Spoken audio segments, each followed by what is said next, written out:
we call the 4 C's of capital. It's the 4 intangible assets. And you already mentioned one. You mentioned your customers. What is your client list or your customer list, and how loyal are they to you? And do you have, subscriptions and all that kind of Yes. stuff. The second thing you have is your employees. All of us know right now that having a good core group of employees is an amazing asset to have. And so that's a huge one. Welcome to the Build Wealth Your Way podcast, where fearless women take charge of their financial futures. Get ready to tap into your potential, embrace your leadership, and join a community dedicated to your success. Each week, we'll dive into empowering conversations, expert insights, and actionable tips to help you build the life you've always dreamed of. Don't settle for ordinary. Let's shape extraordinary together. It's time to rewrite your financial story. Tune in now and let's start building wealth your way. Build Wealth Your Way is sponsored by PCMA, home of ProspHER Success Hub, a 3-in-1 business coaching program for women. Gail, how are you today? Reese, I'm doing great. How's your day going so far? So good? I am glad I am blonde, because if I wasn't blonde, you'd see a lot of gray hair. And thank God for stylists and the profession of beauty. That's all I have to say. There you go. There you go. Yeah. Well, some days are like that, and Yes. and you need to fall back on the blonde excuse, huh? Is that what you're saying? The blonde excuse. Yeah. I should get a t-shirt made, shouldn't I? The blonde excuse. That could go Yeah, across a I'm lot of blonde. different areas. So despite my energy level dwindling down, I was so excited that we had this on the calendar today, because this is a topic that is of critical importance to women, specifically women looking to build wealth, women who are starting at square one with entrepreneurship. I mean, there are just so many applications that relate to women for this topic. And this topic, your business, is it an asset or a lifestyle? My subtopic, because I like to come up with those, is the question that I start all of my business coaching clients with. And it is just this: what are you building? That's an excellent subtitle, because that makes all this difference in the world as you approach your business. Because if you don't know what you're building, then how do you know if you actually are built something that's of any value or is serving a purpose? Exactly. So here's the thing. I love this topic so much, and I spend so much time in the women business owner space that I wanted to put some numbers behind just how important this topic is. So right now, there has just been a revolution in terms of the number of companies that women start. And so here's how it breaks down. Right now in the United States, 42% of all companies are owned by women. Women-owned businesses have grown 114% in the last 2 decades. Wow. But let me start to put some frameworks around that. Okay. So we are enterprising. That is without a doubt. It is a fact. It is proven. However, women are more likely than men to start a business with 0 employees. 8% have plans to expand. Only 8%. But here's the real kicker for why this conversation is so important. 72% of us start a company to build wealth, but less than 2% ever reach $1 million in revenue, and 85% never reach $100,000 in revenue. That's huge. That's huge. So it kind of begs the question, why did we go through all the sweat and tears to start a business when it's not reaching our goals and objectives. Not at all. And here's the thing, I kind of want to frame this up from our own perspectives. You've been an entrepreneur. You've been in the entrepreneurial space for how long, Gail? And I see your Oh eyes my goodness. rolling. Oh gosh. I would say since 1995, Okay, good. almost 30 years. Okay. I mean, I worked right out of college, for a couple of years and then started it right up after that. So yeah, Yeah. been at it for a while. And I started in college with my first business, and I'll talk about that in a while. I went into corporate America, started another venture, back into corporate America, and I've now since started another venture. But here's the point. When you started your business, did you think, okay, no, let me ask you this first. How much time, if you have to look back over the decades that you've been a business owner, how much time and effort, energy do you put into your enterprises? How much? Well, I would say I might be an anomaly because when I went to college, I was kind of trained to, I've always knew I wanted to be an entrepreneur. So I focused my whole world around entrepreneurship. Okay. So I went in it knowing what was necessary for a business to have any chance of success. Okay. And so I would say I initially, when we started our very first business, I remember taking a yellow piece of a legal pad, turning it on its side and making columns and kind of coming up with the pros and cons and of the objectives and what did we want to do with it, all that kind of stuff. I mean, we really did a huge business plan, all of that kind of stuff. And so it was very helpful because my thought was it's so much easier to make mistakes on paper. I don't want to say easier, but it's less expensive There to you make go. mistakes on paper than it is to actually spend the money and lose it, because it's easy enough to lose it when you start a business. And if you don't have a plan, then you're sure as anything really increasing those chances of it not being successful. So I'm like, I don't have a whole lot of money to throw at this, so I'm going to do everything I can control as much as I could Mhm. and prove it out on paper first. So that was my story. But like I said, I know that that's not the way most people do it.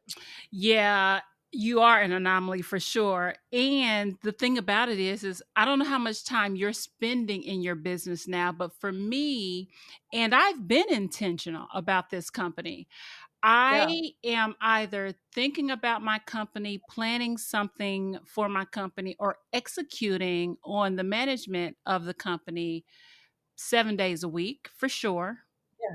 Yeah. Yeah. Absolutely. So, And yeah. although the hours that I spend in my company now are not nearly as many hours as I spent when I worked for someone else in corporate America, again by design. But the Sure. point is that we are pouring blood, sweat, and tears into our companies. And the truth is that we are not always as intentional as we should be, as those statistics show. So when it comes Absolutely. to this topic, what are you building? Are you building your company to be an asset that has the ability to create wealth for you, or is this a lifestyle? Yeah. And be, So let's kind of take a step into that and think, what do you Mhm. mean by lifestyle? Yep. Define that So a little bit for us. yeah, so I think honestly, in my business consulting practice, what I've learned is that most women are building lifestyle businesses. Most of them are going into business for themselves, probably either Yeah. because they have had some kind of bad experience working for others, either bad supervisor, or it's a bad company that doesn't align with who they are.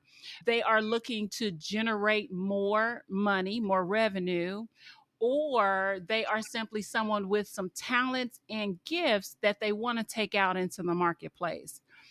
Okay. And Yep. what happens as a result of that, in terms of a lifestyle business, it becomes a business where I can exist in a certain way where I have control over my time, or so we think. Yeah. Yeah. Right. Control, or so we think. Control over my time.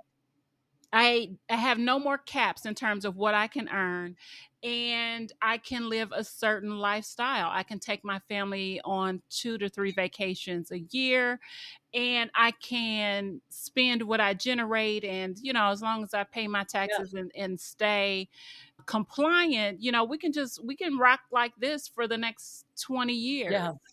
Yeah. So basically a lifestyle business, it gives you control, flexibility, freedom, and as you're working your business, you're taking more of the revenue and the proceeds out of that business to sustain a certain lifestyle that you have Mhm. versus maybe taking a smaller amount and putting it back in to for growth and making the business for future expectations. Yeah. Correct? Is that what Yeah, you would you're on say? the same page. So then I want to talk about that because most people Yeah, are creating lifestyle businesses and don't even know it, but there is an alternative which sure. we're going to get into pretty deeply, and that Yeah, is building a company to be an asset yeah, and to yeah. be able to That's leverage that huge. asset. So let's talk about that. So you Okay. told a story at the beginning of our call about some clients that have some offers right now on the Oh, yeah, table. So yeah, talk a little bit about that, and we're going to yeah, back into what that means to have an asset. yeah. So they're working with my husband and partner, and I have an exit planning business. So what we do is help businesses look for ways to maximize the value when they're ready to sell either to an outsider or pass it down to the next generation so it sets that next generation up for success. And part of that is helping them with value acceleration, making sure that the business is focused on those things that's attractive to an outside buyer. So I don't spend a whole lot of time in that business anymore because I've kind of gone toward the wealth management side of things. But one of the things that he's working on right now is a client that has about $20 million. They have two private equity offers on the table. It's about $20 million and it's extremely profitable, has been extremely profitable. It's been in a family for generations. What has happened is that the family has decided that they're running it like a lifestyle business, meaning the money that is coming in and the profits that are coming in basically are going out to the family, to the shareholders. So at the end of the day, I mean, they are living an extremely well life. I mean, they have all the things one could imagine. So when couple buyers is really looking at it, they're saying, wait a minute, this doesn't make sense. You're paying yourself more than what you're really valued at in the marketplace for your position. And you're not putting the money back into the business that should have been put into it to get to the level that it really can be. So there have made some transitions over and will continue to make transitions to convert it from a lifestyle business, kind of, I would say, like live within your means type of a strategy, and plow the proceeds back into it. And in the next several years, they'll have something that can increase the sellability and what we call the multiplier, meaning they'll get more, 3 or 4 more times than what they could if they had taken the money out as they went along. Yeah. So it's So huge. It's huge. yeah, I mean it not that it's as simple as an either or proposition, Correct. because Yeah. nothing in life is just that black and white. However, I want our listeners to truly understand the choice that they have in terms of what they're building.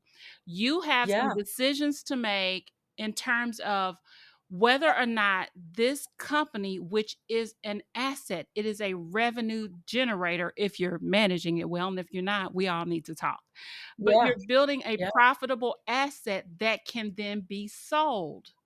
Now, I was saying earlier that I think one of the maybe issues in some communities, and this happened quite a bit with baby boomers that I had worked with before, is that there was the assumption that, oh, I'm going to build a business and my kids are going to want to take it over one day.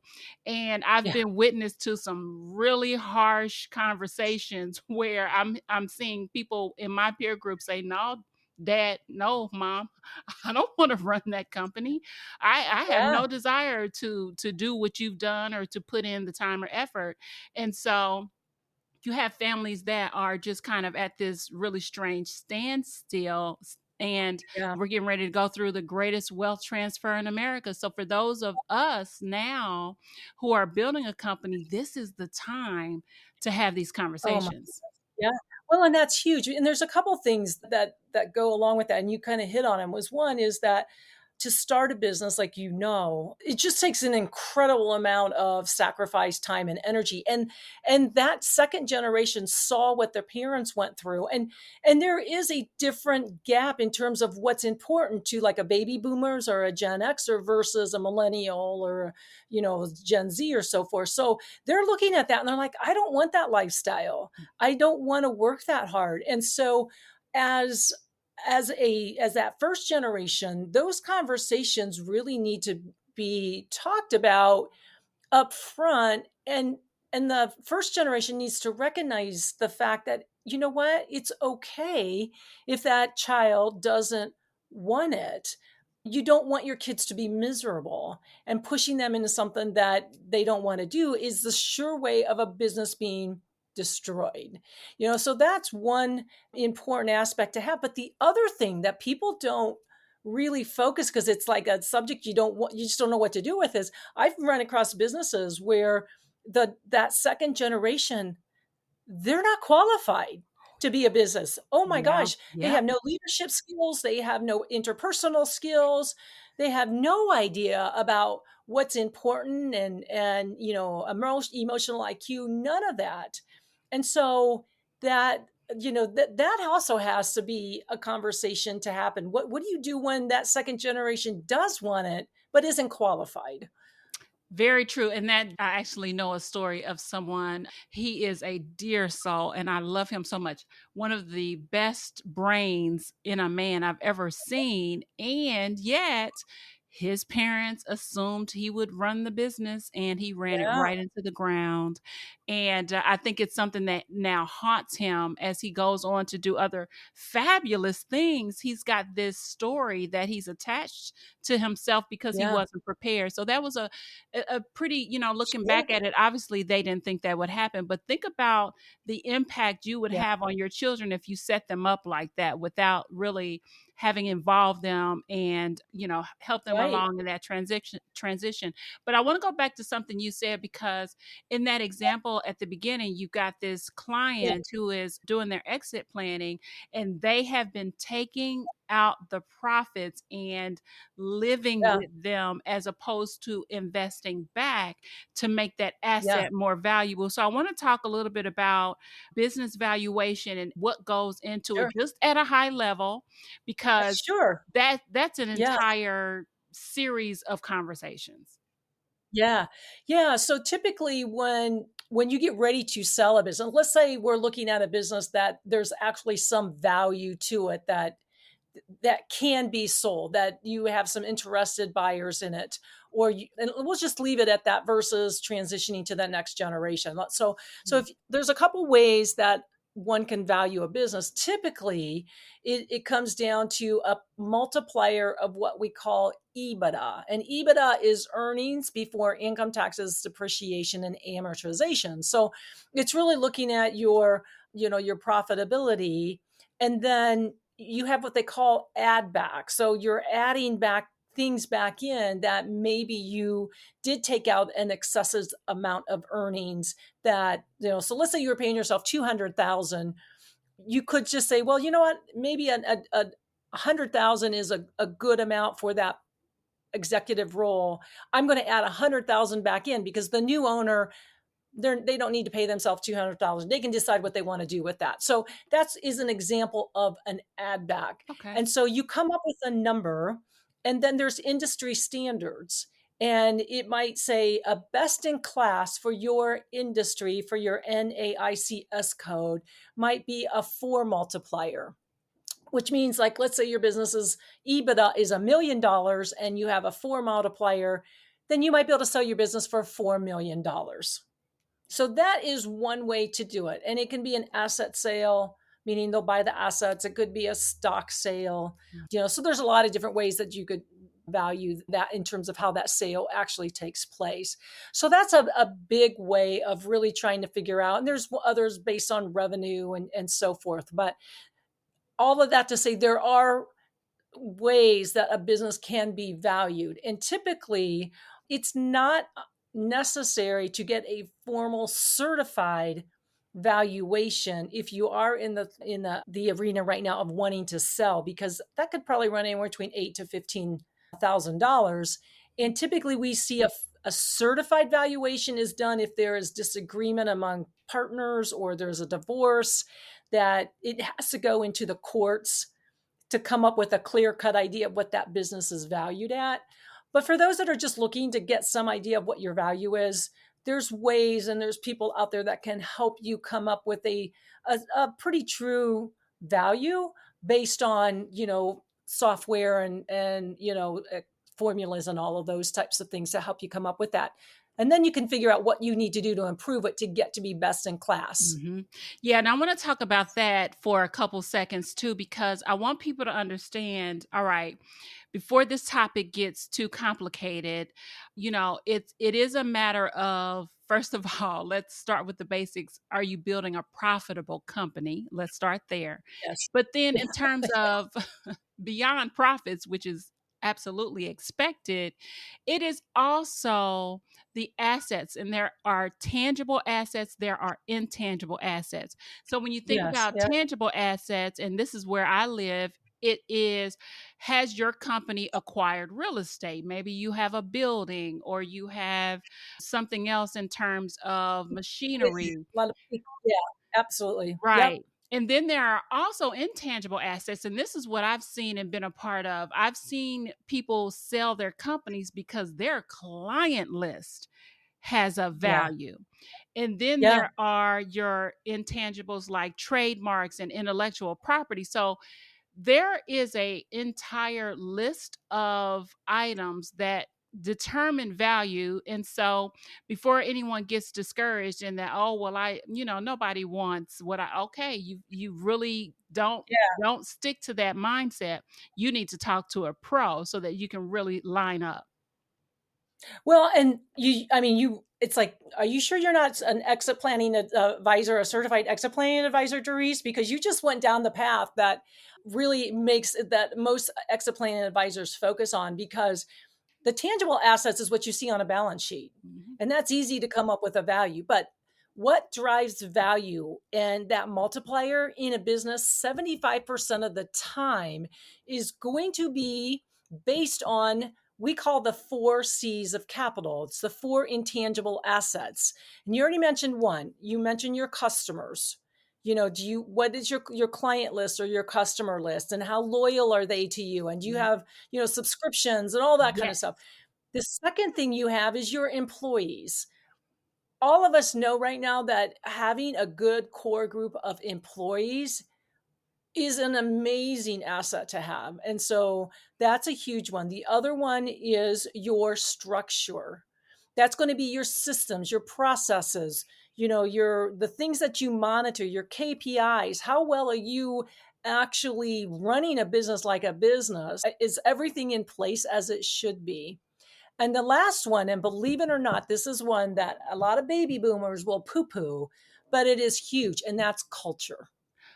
And Oh, and okay. what I mean with culture is huge, because especially now for the millennials, it is not just about the money. They want to know that the company that they're working for is bigger than just making dollars, that it's serving a purpose, that they fit in, that you have things, that you have a culture of giving back and of service and of treating people with respect, and that it's a fun place to work, and that you give people the freedom to make decisions and to grow as individuals, and not have them with a ball and chain saying you got to be here at 8:01, we're going to dock you because you're supposed to be here at 8. No one wants to work for a culture or in a culture like that. So that's a huge part of building a company that increases that multiplier many times over, it's not just about what's on the books. Yeah, I love that. And so I did not know about the culture piece. I've been Oh, aware it's of the huge. others, but that's huge. And I love that you brought that up because, for those companies that are out there, so-called not necessarily walking the talk, this is an Oh, opportunity to get it together. I was yeah. just having dinner with someone last night, and here we go. He works for a privately owned manufacturing company, and he's literally describing the management as tyrants and overseers. But he Yeah, didn't yeah, stop there because he also talked about the fact that the employees had no voice, and the HR folks who were in charge of, literally taking care of their needs was more inclined to side with managers. And so that yeah. company's going to have a day of reckoning one day, and I Oh, I'm hate sure. that. Yeah. So Yeah. culture, No, I it didn't would, even realize that played in yeah, as a part of a value. So huge that's part. good. Good to know. Yeah, Good to know. So let me yeah, ask you this then, Gail, in your experience, it seems like, at least from my perspective, most people are going into building companies not thinking about this, having this end in mind, right? You right. talked about Yeah, there being maybe a 3 to 5 year period where, if you're going to do this and you haven't been on track, it can take some time for you to get on track. And what does that even look like? How does somebody even yeah. start that? Well, because think about this. I mean, and COVID was a classic example where, and I'm going to use the CPA industry as an example here, but think back to COVID and all of the new regulations that the IRS had put out. And so there were a lot of CPAs, particularly those that were, maybe 5, 10 years from retirement, baby boomers, a little bit of the Gen Xers. And they were like, forget it. I'm not going to go through all of this continuous ed. I want out. I want out now.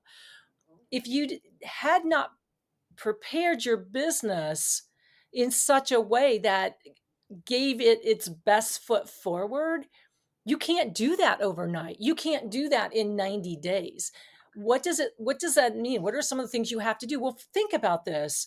If your customers are one of those areas we talked about, and you haven't really done much in terms of getting contracts with your customers, or really making sure that you dig deeper into how much of that, of their business do you actually have, and what's your sales strategy like? And I mean, if you've done nothing in terms of looking at your customer list to build ongoing relationships and Mhm. really using them as a resource, you can't do that in a couple months. It takes time. Same way with your systems and your operations and your, all of your KPIs.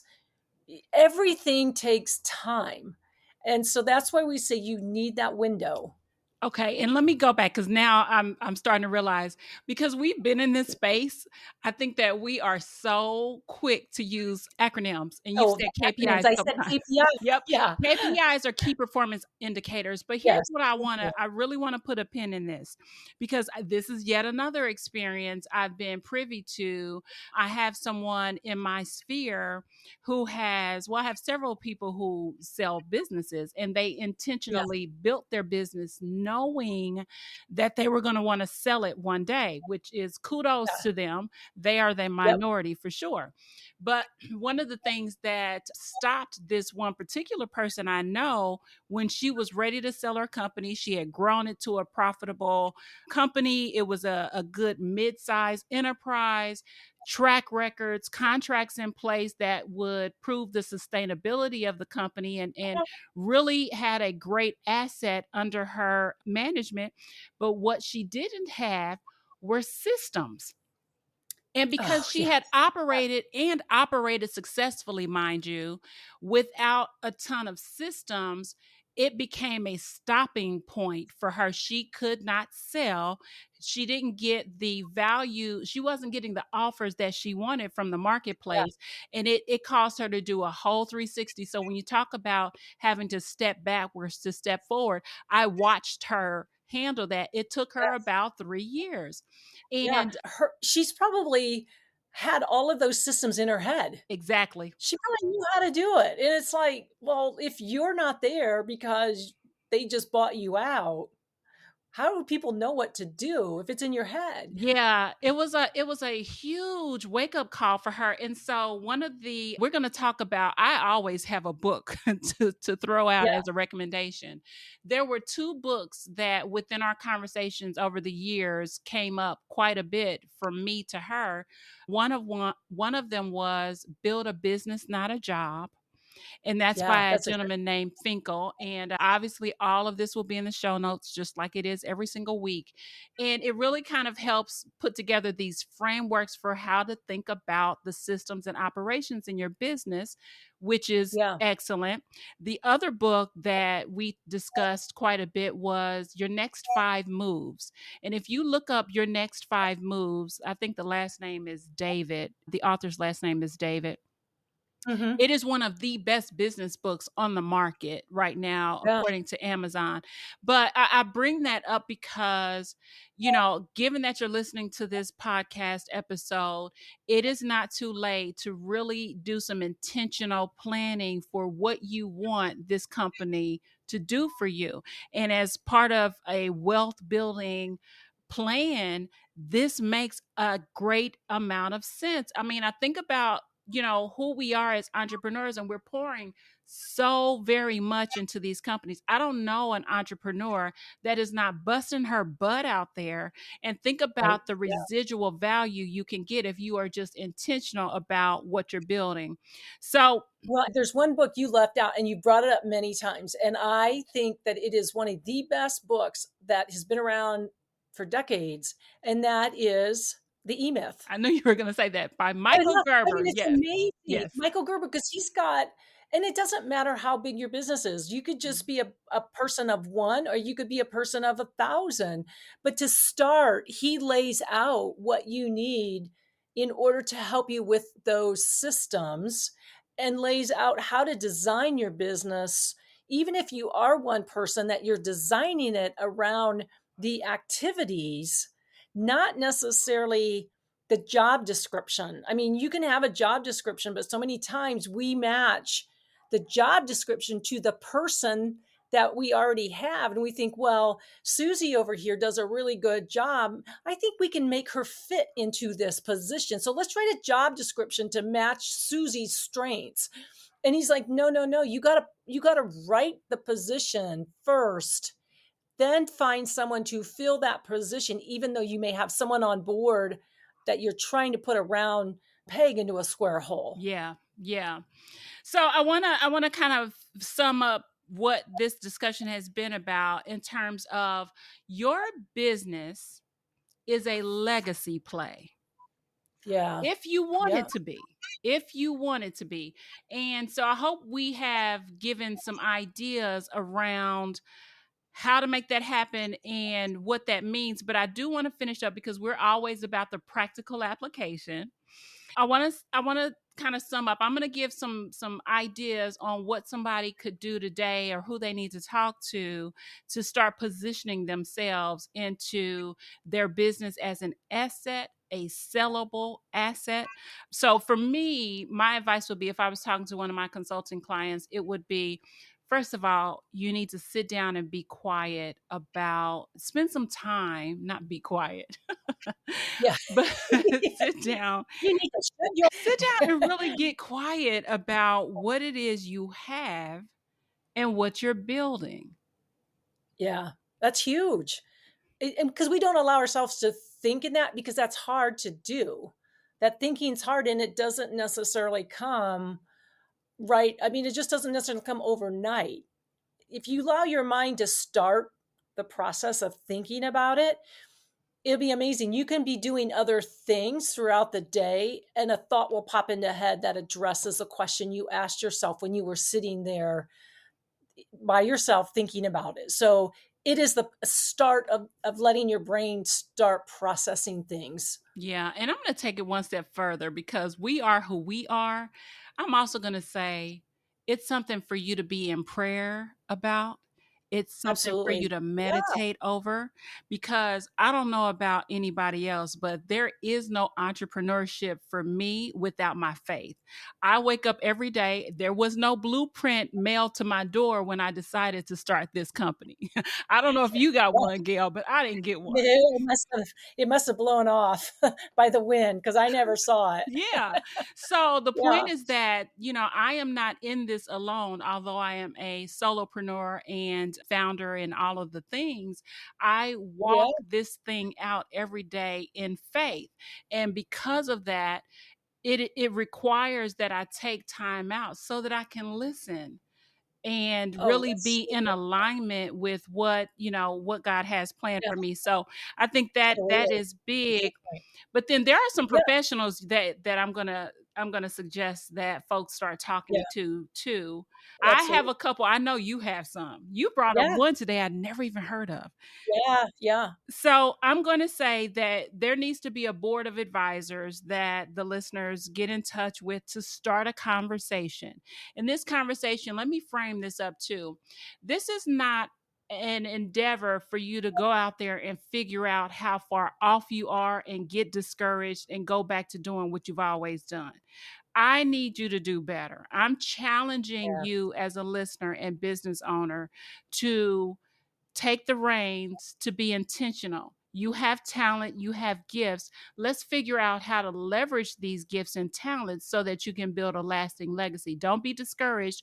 You've got to find out what the steps are. So, CPAs, that's an easy one. yeah, A business yeah. attorney, because a business Mhm. attorney is going to help you specifically with some of those intangible value adds like your intellectual property. Have a conversation. Right. You created a thing, a system, a Yeah, mark, so have a yeah, conversation with a business attorney and a business broker, but you had more. Who yeah. would you suggest? So there is something that because of this great wealth transfer that we've kind of, alluded to, I think, I don't know if we mentioned it on air, if we talked about it before, but in the next 10 years, there's going to be $18 trillion of money that will transfer to that to a new buyer or the next generation. And so because of that, there's a whole group of people called exit planning advisors. They're called CEPAs, certified exit planning advisors. And so you can type that in and you can, look, on the website. Like I said, my business partner, Chuck, he is a CEPA. So if you just need more questions about it, I'd be more than happy to answer those questions. But what a SEPA really is designed to do is kind of be that quarterback. One, they're going to help you with accelerating the value, but to really, if you have a business that is valuable and is worth someone buying, then it takes a team of people. You need your CPA, you need your estate planning attorney, you need your business attorney, you need your, maybe a business broker, you need a family coach. So someone's got to quarterback all of this. And sometimes a SEPA does that, or a SEPA can, depending upon their skill set, because there's CPAs and there's wealth managers that are SEPAs. They tell you they still focus on one particular part. Like, I'm a wealth manager. I'm not going to get into the day-to-day operations that maybe Chuck would do because he is a value accelerator. I'm there to help put the plan together from a personal side of things to know what money you need in retirement to live the life you're looking, which then generates how much money do you need your business to sell for. So that's where all of those people come into play. I think it's important just to note that it's really not a one person to do it all. You do need your whole team pulling together and talking with each other and making sure that you as the business owner is their number one concern, not the commission that they're going to make. None of that. They just need to know that they're working for you and what your goals and objectives are. And a SEPA can help you determine and pull all that together. Yeah, I love this so much. Gail, this has been phenomenal. And I am so glad that we were able to have this conversation. Do you have Yeah. any last minute additions to the Yeah. I conversation? think there's just one thing I do want to point out is that whether you're building it to actually sell it someday or you're just building it for a lifestyle, neither one is right or wrong. I mean, it depends upon what you want to do as an individual and what makes you happy and brings you joy. So I don't want someone to listen to this and think that we're pushing toward building an asset to be able to sell someday. That's not necessarily what we're saying. If you do go down that lifestyle path, you talked about building a legacy. You can build a legacy with a lifestyle business. What that means is that you just have to make sure that the proceeds that you're taking out along the journey, that you're putting it in some form of retirement plan so that once you do shut your doors, that you've already extracted and built wealth for you and your family. And so that's really, really important is you just can't think that you're going to have something to sell while you're living it up in the process. You got to make sure you're always putting something away. And if I sound like a broken record, because it's so much a part of wealth, and investing is always looking to save, even just for the sake of savings and investing. Yes. Yes. I'm so glad you said that because I think you're right. We may have skewed very, very far on the asset piece. However, Yeah, the lifestyle piece, like you said, is wonderful as well. We are all contributing at the end of the day to society in our own absolutely. unique ways. And that's special. That is very That's special. absolutely, yeah. Yeah, And again, life is not about just total work and drudgery. It's about joy. And we're not promised tomorrow, so we need to make sure the things we do today is that we're a service to others and we're doing things that bring us joy. absolutely. So what are some of your last thoughts to all of this? I'm just going to pin it right here. I hope that this episode has been educational. I hope that this episode has been inspiring. And I really hope that we as women are building something of value because God knows we put our backs into everything we do. And Yeah, I just want to see us absolutely. win. I want to see women Yeah, win. That's it. So, absolutely. eh, Well, great. yeah. Well, good call, Yeah. Darice. Good job. Thank Yeah, you. it Thank you. Thank was. you. And for those listening, as I say every week, all of this has been put together for you in the show notes. You can go to buildwealthyourway.com for the transcript. You can see all of our resources there that we've mentioned in this episode.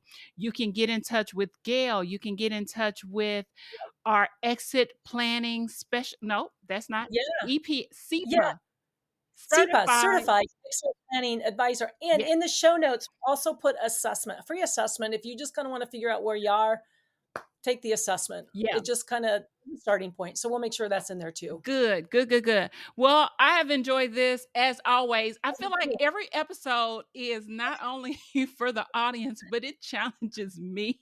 Oh, So absolutely. I love Yeah. this so much. So, Gail, thank you again for gracing Thank us with you, your Darice. presence. You've been Yep. amazing.